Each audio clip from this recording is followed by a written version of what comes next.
Okay, this is the part 2 of section 2.5. My apologies. Had a technical issue and I had to close the other video early on, but this one won't be too long.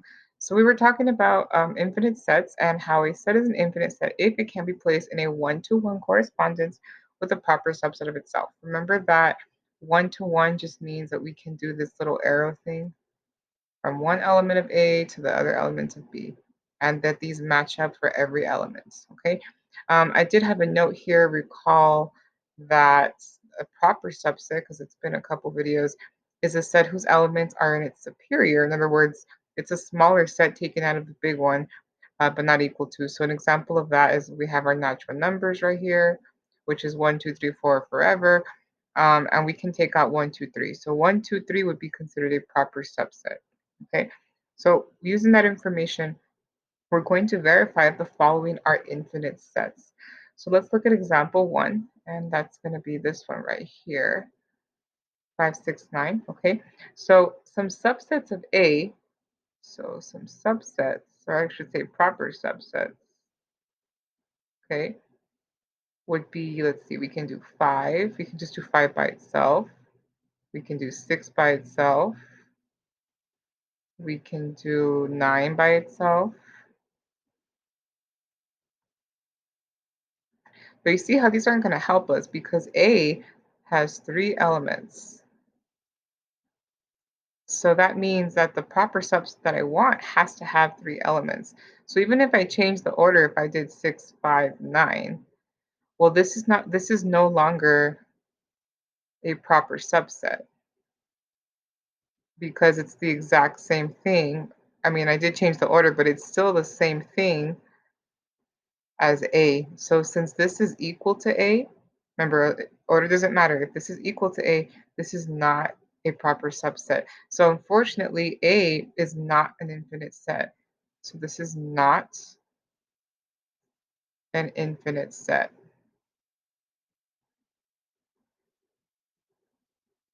And if that's not clear enough, I mean, just think about it. How many elements do we have in A? We only have 3. The cardinality of A is 3. So therefore, it's a finite set. We can count it. Okay, let's move on to part B. So this one says we have 5, 10, 15, 20, and it goes on and on and on. So it's going by fives, okay? So can we take a proper subset out of this that would match exactly what I have here? So let me see if I can figure out a way to rewrite some of these numbers where we have this matchup going on. That's our goal for this, okay?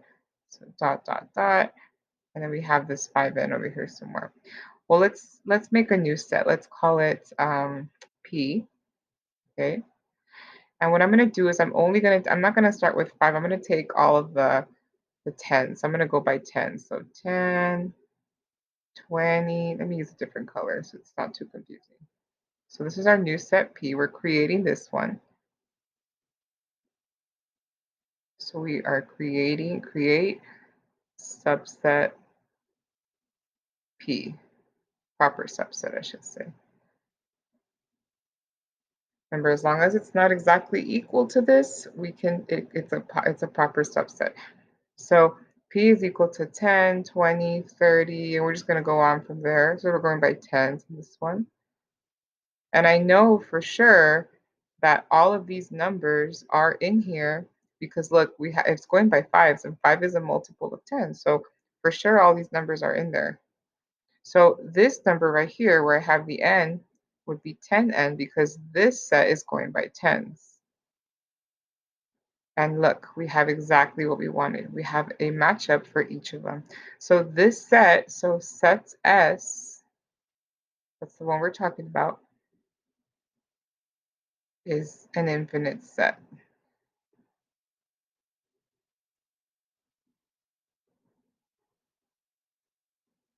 And this is how we proved it. Okay, we proved it right here. All right, let's move on. I think we only have 1 or 2 more examples, and they might just be definitions actually. So let's see what we got. All right, okay. So we have a really important one up here. Okay. We have this symbol, okay? It looks really weird. It's actually it's a Hebrew, it's part of the Hebrew alphabet, and it's used to represent the cardinal number for the set n of natural numbers. So remember that cardinal means how many elements, the number of elements in a set, okay? So how do you give a number for an infinite set? Well, that's this guy right here, okay? It's pronounced aleph null, and it's a number beyond any finite number. So it's called a transfinite number. So if you have ever heard of the word transcendent or anything like that, it's kind of like beyond our ability to understand, sort of. So it's beyond anything that we know, beyond any number that we know. So it's kind of like infinity. It's infinite. Okay. So this symbol is used to represent that number. So we're going to go ahead and show that the set of integers, that's our first example, has a cardinality of aleph null by establishing a one-to-one correspondence. So if you can establish that one-to-one that we've been doing, okay, with the natural numbers, because the natural numbers are definitely infinite. Remember, the natural numbers are one, two, three, four, on and on. Okay. So they go forever. So if we can establish a one-to-one to this guy, then we can definitely say that the cardinality is going to be aleph null. Because remember that if they have a one-to-one correspondence, they are equivalent. And equivalent means that the number of elements are the same. Okay.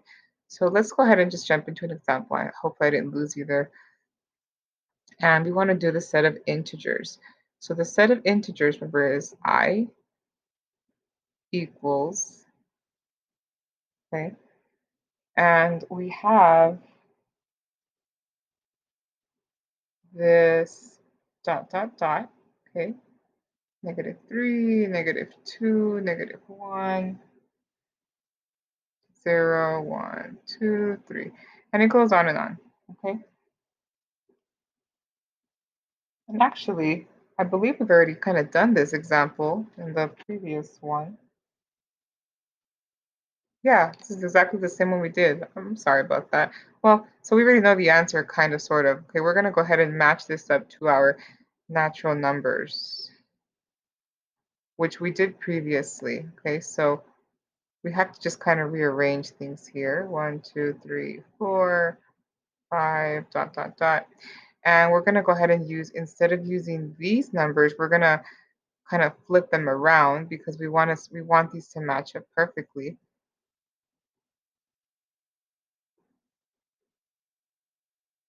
So instead of starting with dot, dot, dot, I'm going to start with 0, just like I did before.